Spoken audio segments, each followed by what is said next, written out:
Welcome everyone, and thank you for attending this fourth webinar in Engage's Association Best Practice Series. Today's subject is member data collection, surveys, feedback, and more. Recordings of previous webinars in the series, the importance of UX and website design, millennial engagement strategies, and improving the online member experience are still available for your viewing at engagesoftware.com/webinar. My name is Jason Stone, and I have the pleasure of being your host this afternoon. I am the VP of Sales and Marketing with Engage, and I'm pleased to share that throughout this series, we have invited leading experts to discuss and share insights on a variety of topics related to the successful association, administration, and growth. Before we get things underway, I want to do a little housekeeping. To maintain a quiet environment, all attendees are in listen-only mode. We will have a Q&A session at the end of the webinar. So if you have a question, please post it in the question function in the GoToWebinar utility box. It should be on the right side of your screen. And a recording of today's presentation will be sent to everyone in attendance. At the end of the webinar, please take a minute to take our 5-question survey. Your feedback will help us to improve the quality of future events. From the entries, we will draw one lucky winner today for a $25 Amazon gift card. One of the questions that you'll see asks for ideas for future topics, and we really would appreciate your thoughts to help us guide and grow the series. So just take a moment if you'll participate. Today's webinar will provide you an overview of the value of surveying your member base. Our expert is going to share with you his insights and knowledge from his experience surveying and garnering correlated insights from hundreds of associations just like yours.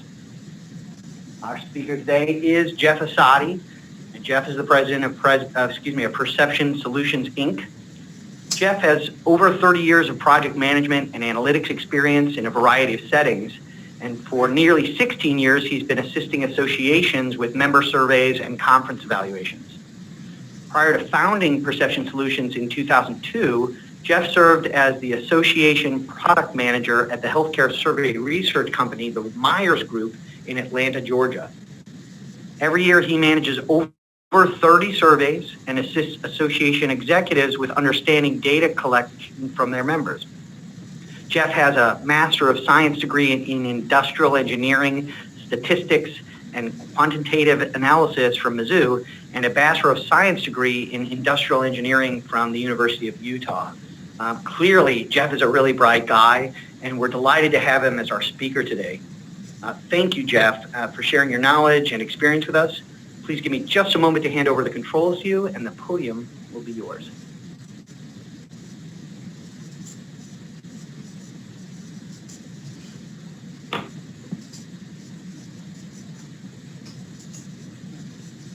Good afternoon. Jason, good afternoon. Thank you for your nice words. Good afternoon, everyone, and thank you for being here, joining us. I will do my best to give you some information, hopefully of use and benefit to you. I do my best to present well. I know the materials, but I'm not a professional presenter. However, I'll do my very best to provide you with the information I have today. And of course, I look forward to all your questions after this presentation and in the future. I will not spend too much time telling you about myself or Perception Solutions. Jason mentioned we have been doing work for associations for the past 15 years. And we do numerous surveys, data collection, data analysis. We do meeting evaluation and member ballots. But today we'll focus mostly on the topic of data collection from members. The 6 main subject matter that I'll cover in the next 30 minutes will be: why do we do surveys? When we do member needs survey, what should be asked? What is so important about member loyalty? How do we maintain member loyalty? And of course, how best we can communicate with our members. We'll spend a few minutes on annual meetings and how best we can collect attendee feedback after each annual meetings. And of course, we focus on annual meetings, but it does represent all other major meetings you may be holding throughout the year. We'll spend a few minutes on ways we can use surveys to collect feedback from non-renewing members, how to reach out to them, how to remind them to renew their membership. And of course, we'll talk also a little bit about compensation and benefit surveys because many of our clients choose to do that each year. And we'll talk a little bit about the benefits of that survey as well. Many of you have done member surveys, pretty much know why you survey your members. Clearly, we conduct surveys because we want immediate feedback. We want to hear what our members are thinking about us. The best way to do that, of course, is either to talk to them face-to-face, meet with them at any opportunity you may have, annual meetings, chapter meetings, but to reach out to hundreds and hundreds of members all in a small period of time, surveys would be the best way to do that. Surveys also gives a chance to members to participate and tell you what they think about you and the services and benefits you provide in a more of a private way, in ways where they know that they're not going to be recognized if they want to say something critical about you.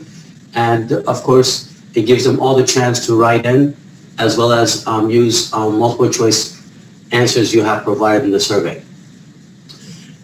Doing a member survey provides you with understanding what are the key satisfiers, what are the key issues that your member have. You design your survey so that you can understand better about what is important to them and how best to keep them loyal. Well, loyalty is the key word these days, whether it's a member loyalty or consumer loyalty, customer loyalty, no matter what business you're in, whether you sell a car or you are working in a retail setting, or if you're an association, you want to keep the members you have. You want to make sure you are the main provider of the services and benefits. And of course, you are competing with some others who want to do the same thing. So member loyalty is key to keeping your members with you and happy. Also, doing a member survey provides you to understand which of the services and benefits correlates highest to overall satisfaction. It is a statistics. It helps you taking the data from surveys and doing a statistical analysis. One of them is correlation analysis to understand what are some of those services that are highly correlated to overall satisfaction. And when people ask me, what does high correlation means? Well, the higher the correlation, the closer, the closeness is a measure of closeness of satisfaction with those benefits to the overall satisfaction. And we'll talk a little bit more later about that. Survey results tend to reaffirm many of the things you already know, and there are instances where you will find something from your members through their feedback that would surprise you. And it's always good to know that before they leave you. So surveys, again, are immediate feedback from your members to you, the best way to do that in the shortest amount of time. Many of our clients use survey findings to, of course, incorporate them into their next 5-year strategic plan or what they want to do next year, how they want to spend money and resources for services and benefits in the years to come. When we design surveys, we always ask ourselves, what is the best way to construct the survey? What should we ask them?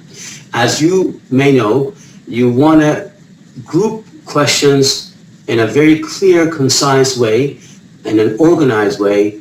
And if you're going to have sections to your survey where you focus first on, let's say, you have a few questions about education, you have a few questions about the association webpage, you may have a few questions dedicated to communication with members, you may have a section that relates to chapters and local events. What we're asking and suggesting is if you have these questions grouped and organized, it's the most effective way to do that survey.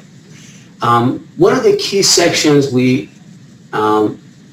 suggest our members to have in their member survey is a few questions dedicated to asking what motivates your member to join the association? What motivates them to stay with you? I mean, really, what is it that they want? What are the key things that keeps them with you and have them to stay as a member of your association? And of course, you want to always ask about whether they're familiar with current services and benefits. There are three key attributes about your services and benefits. Three key. One is how familiar they are.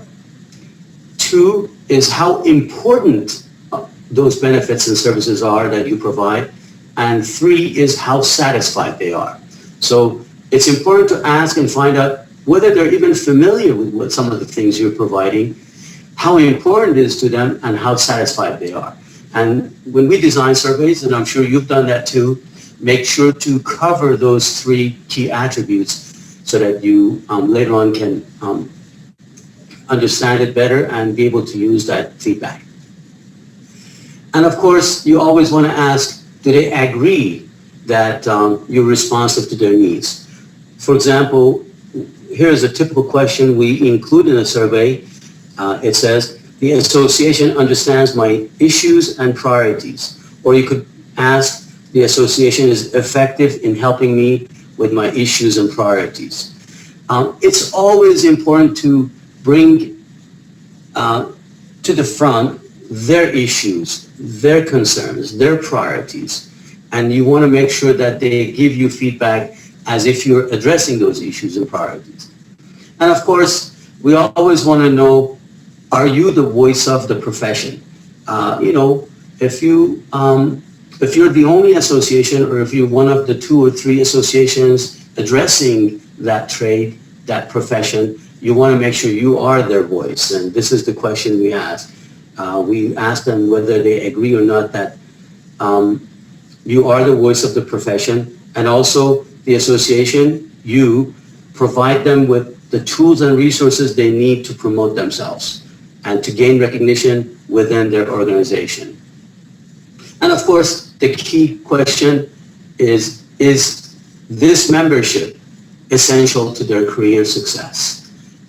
So we include these questions in there, and this is typical question formatted to ask them what motivates them to join or to stay with you. And of course, you can see a list of key things, whether it's advocacy of the profession, whether it's the annual meeting, educational offering. By the way, this is one of the most important things. They want to learn. They want to be kept up to date. They rely on you to provide them their education, their continuing education, and of course, ways to have career advancement. Networking, another key factor that they're with you, and you want to also find out if you're providing them all the opportunities to network with one another. And of course, professional certification and some of the other things that are important to them. We talked about that, the key questions, whether they agree or not that you provide them tools and resources. Is the membership essential to their success? And of course, is the association recognized as the leading voice of their profession? Loyalty, what an interesting phrase, loyalty. Member loyalty, as I mentioned, Ways we can measure member loyalty are, we usually ask 3 questions in the survey.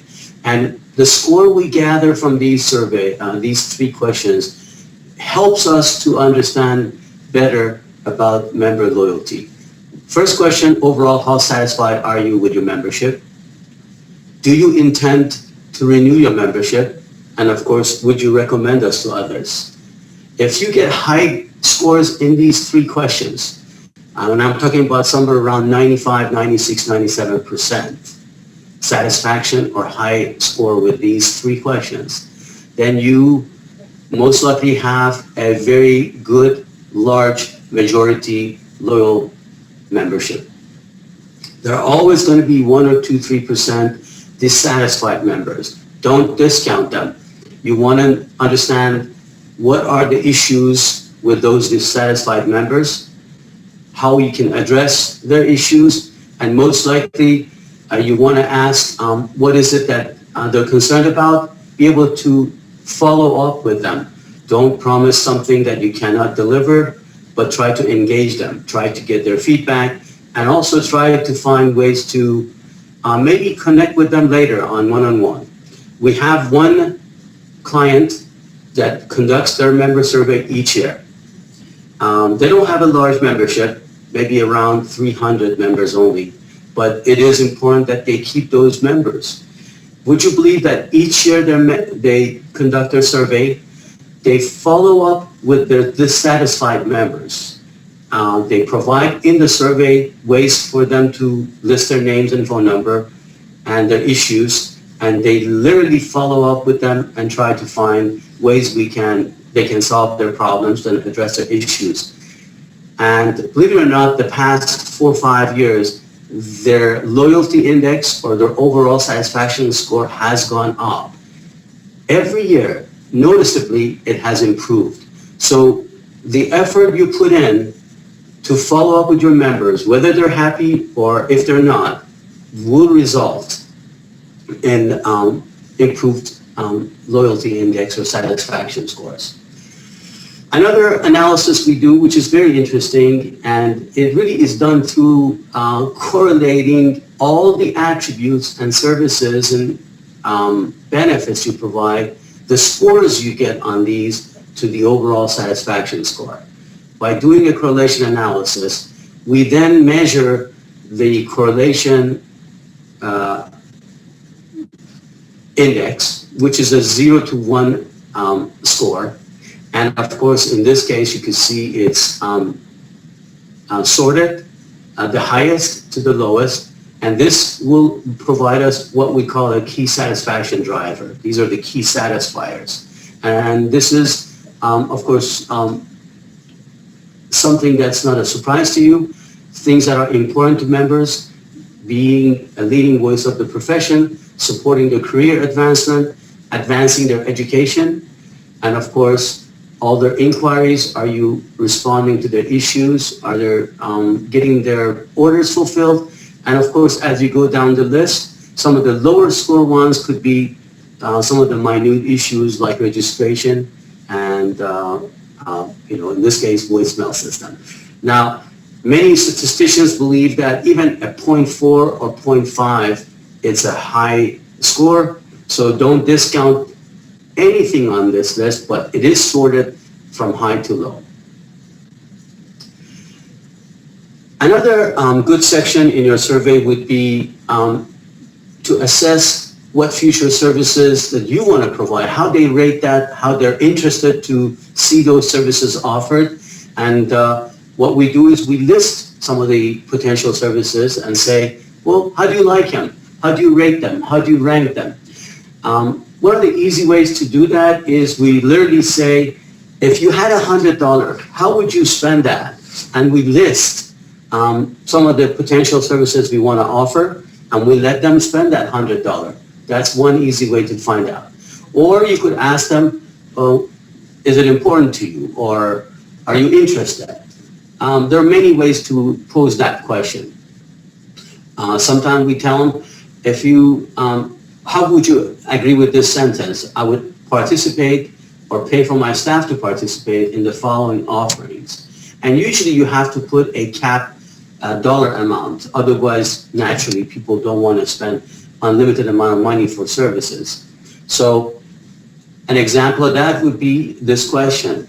If you had $100 to spend on these potential services, or in this case, key categories of services, how would you allocate that money? And then, of course, the results, not a surprise. Majority of your members want to spend money on education, annual meeting, and journals. A lot less money is spent or want to be spent on some of the less important issues. However, networking is always important, although they don't want to spend money on it, or they don't want that to be a resource that would take money away from some of the more important things. Member communication is very important, and the association website, your website, plays a crucial role in communicating with your members, from you to them and amongst themselves. Of course, you're doing that. The past few years has been tremendous change in the way members communicate with one another and with you. It's an efficient and effective way to do so. Your website perhaps is one of the most crucial mode of communication. In your survey, a section of it has to do with website and communication. So ask them, do you use the website? Do you use the mobile site or mobile app? And also ask them how often they access the website.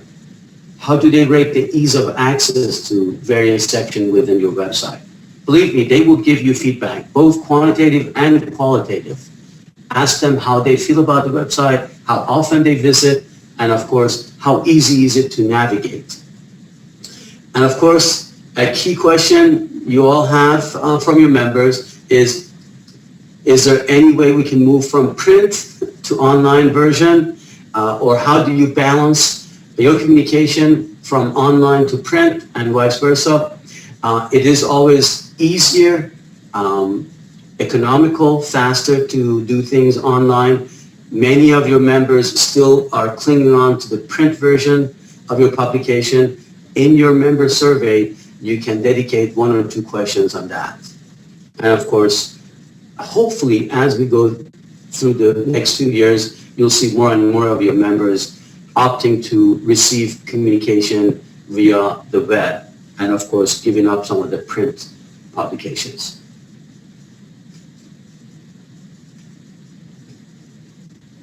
I'm going to spend just a minute or two on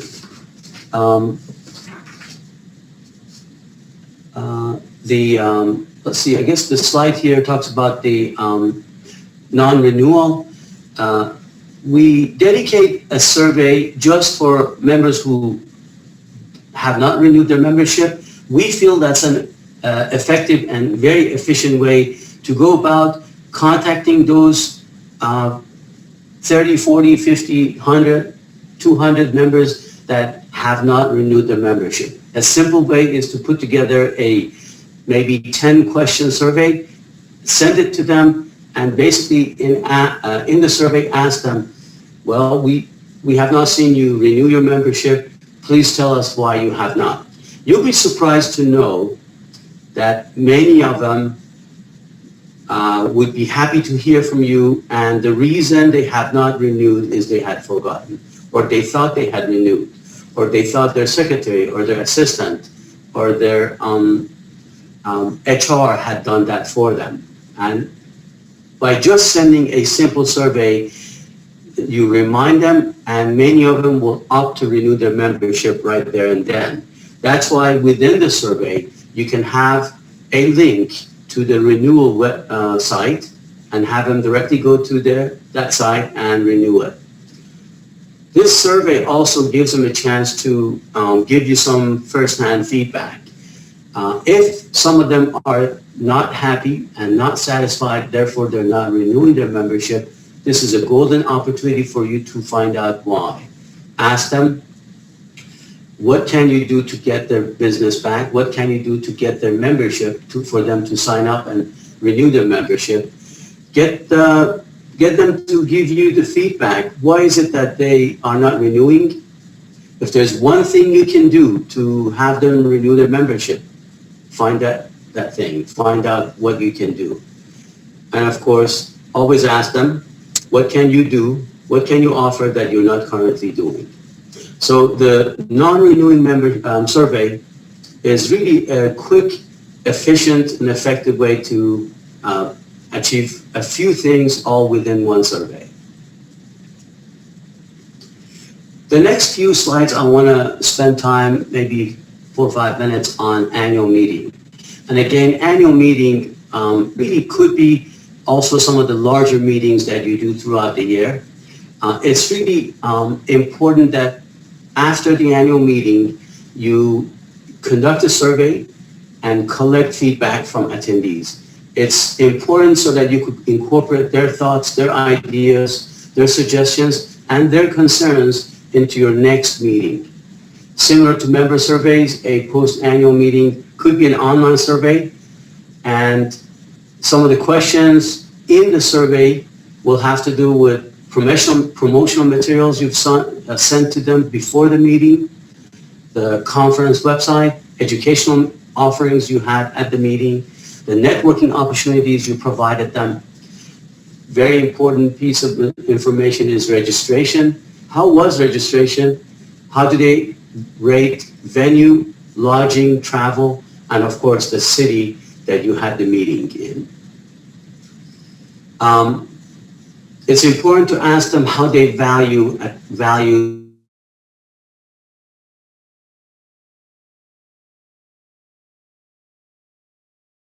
why. It's so crucial to find out what is the issue that keeps them from coming back. Of course, some members have budgetary constraints. Some will complain about money and cost. Some complain about the schedule. And of course, some have to rotate with their peers. If they can't come next year, their associates will attend. But find out why. And in a minute, I'll show you an example of how we ask that question. If you're going to have an exhibit hall, or if you had an exhibit hall at the meeting, always ask a few questions about how they rated the exhibit hall, the products and services that was displayed, the ease of navigating the exhibit floor. It's so important. We get many complaints about the signage system, the way the kiosk and booth were organized and laid out for them. Also find out if they had adequate time to network with vendors and colleagues. And I'm sure you hear this every year from your members, the attendees, that there was not enough time to do so. It is a challenge, whether you have enough hours at the exhibit hall. Some prefer to be there instead of going to the educational sessions, and some would rather be in educational sessions than the exhibit hall.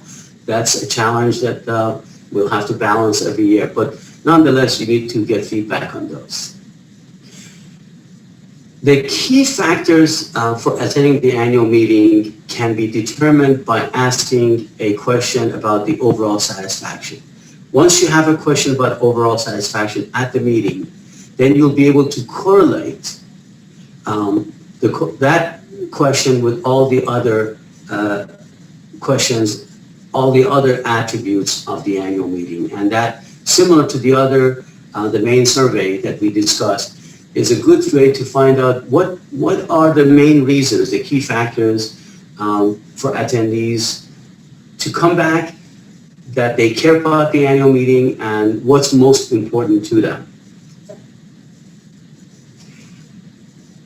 Of course, interesting things that you already know is, well, where do you want to locate your meeting? As you well know, people want to travel not far. They want to travel to places that are interesting. There are cities that are family friendly. Of course, it's important that what time of year you're holding your meeting and what location you pick for that meeting. We've had cases where the meeting was held, let's say, in Vancouver or in Boston in the month of October, November. Surprise could happen, and we had rain or we had cold weather in those cities towards the end of the year. Make sure you plan for that. Although sometimes the city or the location may not be the key satisfier, but it really does leave a lasting impression. The venue, the hotel, the lodging, transportation, getting to the location of the annual meeting, all of these have some effect on their overall satisfaction with the annual meeting. As I mentioned, if they're not planning to come to next year's meeting, definitely ask them why, give them choices, let them pick what these, what their issues are, and of course, always have an open-ended section for them to write in. Most members attending the annual meeting, they're convinced and they look forward to get up-to-date information. They want to learn new things. They want to meet with industry representatives. They want to network with colleagues. Many members want to be engaged. They want to participate in some of the association leadership events. Make sure you keep your members engaged. Annual meetings is a good place to do so. I'm sure you're doing that. Many of the events are being held at the annual meeting. People want to be involved. Younger members, members who have just joined you, they especially need to be more engaged, and they want to be part of the, some of the decision making. If they can, they want to have their voices heard. Social events and receptions and food, maybe not getting the highest score, but again, they will leave lasting impression. You got to have good food. You got to have water. You got to have coffee. You got to have rooms that are not too cold, not too hot, not too noisy. And of course, you want to make sure that your venue is organized. People nowadays expect to have Wi-Fi's everywhere. Make sure you have all of those logistics taken care of. I know many of you visit those cities and those locations before the meeting is held. But again, just always plan for contingencies, and of course, make sure all the key items are provided and tested and ready. Your annual meeting website also will play an important role in conveying the right information. It's really an important thing that adds credibility to your annual meeting, and it does have a very important role in attracting members. It really is a good marketing tool for you. So don't underestimate your annual meeting website. Make sure it's easy to navigate. People can go and get all the information they want. And of course, they can also be able to, if they need to, do their registration and all the other things that you expect them to do through the annual meeting website. Well, a couple of interesting pictures here. This is a recap of a few hundred comments we had in one of our annual meetings. This was held in Las Vegas. You may think that some people like it and some do, but many people who've been to Las Vegas, and the hotels are getting larger and larger, and the city is getting harder to navigate. Not so much family friendly these days. So you can see a high score of saying we did not like Las Vegas. The annual meeting was too expensive, or the lodging was expensive. As you all know, Las Vegas used to be more affordable 10 years ago. Now it's kind of expensive. Hotels are becoming more difficult to get service. Registration, technical issues. Larger hotels will have more difficulty with Wi-Fi. And of course, there are always going to be a few people who like Las Vegas. So that's where that green bar is. Shuttle service is another. I thought you'd like to see that graph. These are comments that had to do with exhibit and exhibition hall. In this case, many comments had to do with issues with exhibit hall being too big, hard to navigate, overwhelmed by number of vendors there. They wanted better signage. They wanted more time to be able to go through the exhibits. And of course, the more smaller vendors, the first-time vendors that were not displayed well or hidden. And of course, they wanted more education, less sales pitch. The reason I'm showing these two graphs are just anecdotes of how some of the qualitative or comments that we collect from the surveys or from the annual meeting surveys can be easily put together, analyzed, and shown back to you so that you could take it to your board in these graphical format. The last few slides will have to do with compensation and benefit survey. I thought some of you may be interested in that. We have some clients that conduct these surveys each year. When you conduct an annual compensation benefit survey, and some of you may not do it annual, you may do it biannual, it really gives you a very good tool and a very good mechanism to maintain a reliable benchmark of your industry salary structure. Basically, you have also capability of doing trending. When you have 3 or 4 of these surveys done, let's say in the past 4 or 5 years, you'll be able to see how the trend is for your industry, the numbers, the salaries, and of course, many of the crosstabs that I'll explain in a second.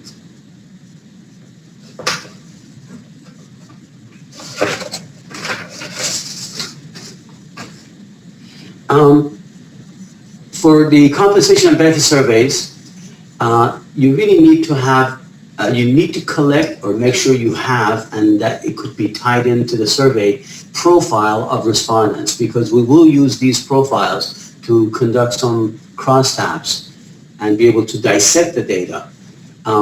Collect the right data. You have to ask the salary question in a very clear, concise, and consistent way in the survey. So always ask your members to provide you your salary data, not including bonus, but based on the 2,080 hours per year.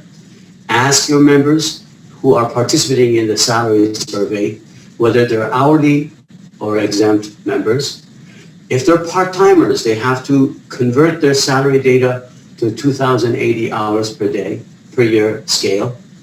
And also, of course, ask them, in addition to the base salary, do they receive cash bonuses and how much that is?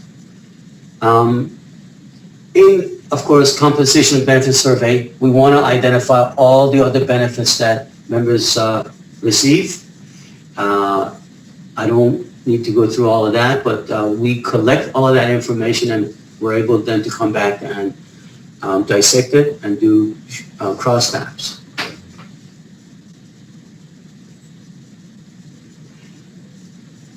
When we do analysis of the salary survey and salary data, we are able then to come up with average salary across all members. Of course, you could have average, you could have median, standard deviation. You could also analyze and show 25th percentile, 75th percentile. You could even have 90th percentile. This is a way for you to see the brackets of salary amongst the members. The interesting thing is you'll find out, and I'm sure some of you have done that, you'll see average salary by age, by gender, by years in position, years in the business or practice or industry, education level, professional title, the number of staff supervised, departmental budget, size of the organization, the budget in the organization, and of course, their purchasing authority. All of these will affect the salary data, or you'll be able to dissect the salary data by all of these profile breakdowns. Geographic region is an important thing. As you well know, whether your member works in a rural setting, suburbs, or a city, what part of the country they are, all of that will affect the salary, and you'll be able to dissect the data as well. Same goes with cash bonuses. Similar to the salary survey, you'll be able to come back and analyze all of that. Once you collect salary data, after a few years, you'll be able to really determine be able to have a very useful trend and be able to have your own internal benchmark. What we found, and it's very interesting, some of you have perhaps had the same experience, you'll be able to see that compensation is directly correlated to geographic location, level of education, years of experience, and number of people supervised. Average salary usually increases due to the change in job responsibilities, scope of work, number of direct reports, number of work hours, and of course, volume of work. And amongst the top benefits provided, you'll see life insurance, 401k, health insurance, tuition reimbursement, dental insurance, and professional development or continuing education. These are typically the top benefits. So we covered a lot. I had to go through many slides and many details of different salaries and data collection. I'll be happy to answer any questions. Let me just say that it's always better to ask your members than to assume what is important to them or what is of their concern. Develop a good understanding of your members' satisfaction and loyalty. Establish good communication with your members. Collect feedback. And of course, pay attention to both quantitative and qualitative data that you collect. Thank you to all of you for listening to me, and I'm here to answer any question you may have. Jeff, thank you so much. We really appreciate you sharing with us all today.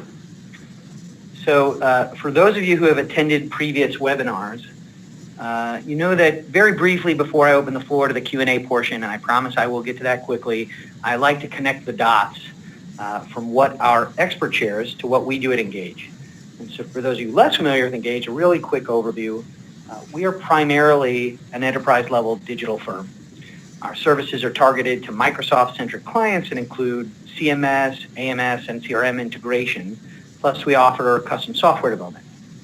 And our work in the association vertical includes information architecture, UI, UX, design, strategy, and web and mobile development. Basically, we do a lot of big website builds, and we tie them to well-known association management systems. We bring a Midwestern culture and work ethic to our projects with an all-local staff, and we've been doing this for a long time. In fact, by my math, next year our company will be old enough to vote, so we got that going. We have a strong track record for creating successful association websites. In just a few years, we've worked on over 25 association projects. And earlier this year, one of Engage's clients took home the ASE Gold Circle Award. Couldn't be prouder of that. The graphic you should see on your screen represents a snapshot of our process here at Engage. It's an overview of how we tackle a typical website project. The dots lead straight to our natural starting point, which is a discovery period. And that's where we learn more about our clients and their project goals to determine how we can address them with the appropriate design and or technical solutions.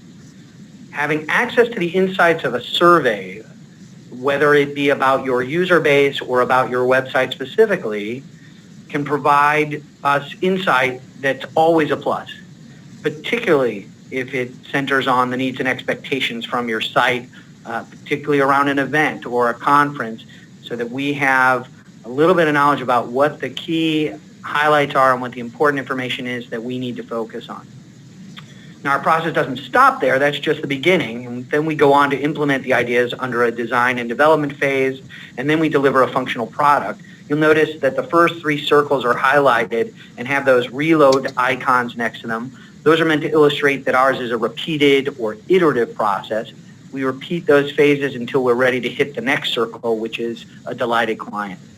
And then after we've had some time for the site or app to be used, we review the website's analytics, and that's the data circle, which is not to be confused with survey data, though certainly a survey of users' impressions of the new site would be welcome at this stage, as there's always more to be learned. And with our track record, we have a history of partnership. We have a 90.7% client retention rate year over year, and we have a process that repeats itself. So after having developed and launched a good product, we start that process over at Discovery to see if we can find out together what we can do next. And that connects the dots. So now let's get on to your questions. So Laura asked, he mentioned an association with a membership of 300 doing a member survey every year. What is the association industry average for how frequently to do member surveys?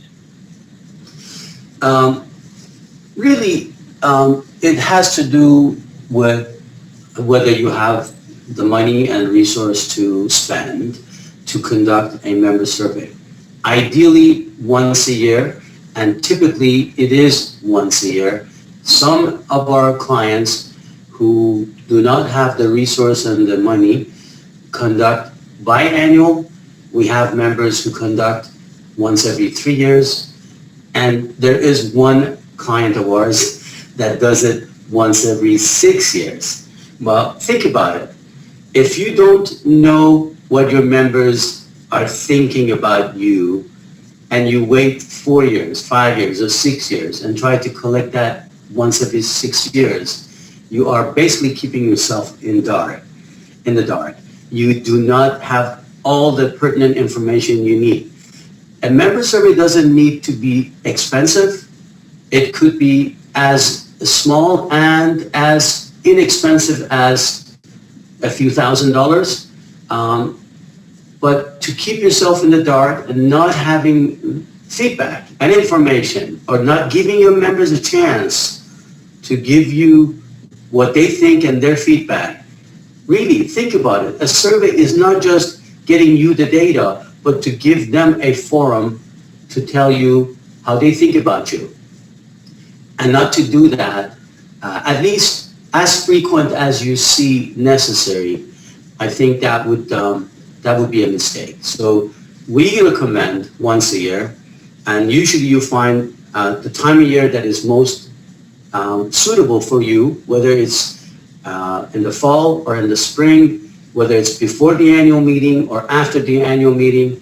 You could use the annual survey each year focused on a specific core issue. For example, 1 year you'd conduct the annual survey, but with the more focus on education. Next year you may do an annual meeting, but try to put the focus on maybe,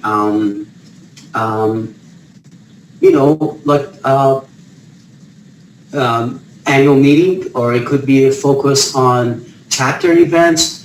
Each year you could dedicate the focus of the survey to an issue. We had one client that focused 1 year the survey on practice, and they collected some practice information and statistics. So you could embed the survey with some key things that change from 1 year to another, still keep the core satisfaction question in the survey. But on average, most of our clients do it once a year, and as I mentioned, some may do it biannual. Okay. We got a new question come in from Bill. What is the minimum percentage of responses required before you would consider survey data to be indicative of the larger population? A 15% response rate, 20%? Well, that's a great question, and I was hoping that someone would ask that question. It really is, it's really not a return rate that concerns us. It's really more of a sample size. Let's say we do a survey and you have an association that has 3,000 members. We encourage you to invite all. And that's the good thing about a web-based survey, an online survey. It's relatively inexpensive to invite all members, not necessarily a portion of your members. Whereas in the old days, you had paper surveys and you could only afford to go to a subsection of your membership. Invite everyone. And we usually get about 20% return rate. 20% of 3,000 would be 600. Then we pay attention and focus on whether that 600 sample size is representative. And as many of you know, it really has to do with how homogeneous the data is. If you happen to have the 600 responses that are more homogeneous, that there's less disparity in the data, then it's a very good sample size. If you happen to have a membership that is very diverse, old, young, different part of the country, and different opinions, different expectations, then you may need larger sample size. Once we collect the data, we'll be able to determine what kind of confidence do we have with the data that's collected to be representative of all members. But again, in a nutshell, answering your question, 20% return rate is good for an average association of 3,000 or about 600 returned surveyed.